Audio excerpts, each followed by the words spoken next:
হুগলি জেলার গোঘাট থানার অন্তর্গত শান্তিপুর মোড়ে প্রতিবাদী জনগণের পথ অবরোধ ও বিক্ষোভ কর্মসূচি পালিত হলো।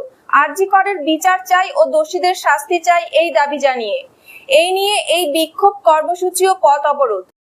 যতদিন আমরা এই পথেতেই থাকবো, আপনারাও সকলে আমাদের সাথে সামিল হবেন।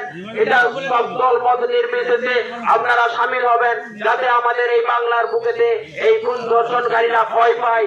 এমন দৃষ্টান্তমূলক শাস্তি দেওয়া হোক, যারা ধর্ষণকারী তাদের কানে আওয়াজ গেলে দ্বিতীয়বার এই চিন্তা ভাবনার বিক্ষোভ, এই বিক্ষোভ কর্মসূচি আমরা আর এখনই আমাদের এই কর্মসূচি শেষ করব।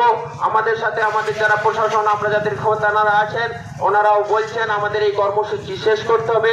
আমরা 1 মিনিট এই নীরবতা পালন করব। মৌমিতা দেবনাথের আত্মার শান্তি কামনা করে আমরা 1 মিনিট সবাই চুপ থেকে নীরবতা পালন করে আমাদের এই কর্মসূচি বন্ধ করব।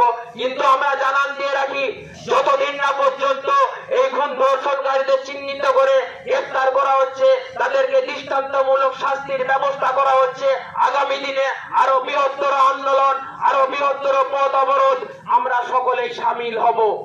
এই কথা বলে আমরা এখানেতে 1 মিনিট সবাই নীরব থেকে আমরা এই কর্মসূচি শেষ করব। আমাদের এই নীরবতা শুরু হচ্ছে। সরাসরি গোঘাটের শান্তিপুর থেকে মনসা মণ্ডলের সাথে চন্দন চৌধুরীর report, crime press Bengal news.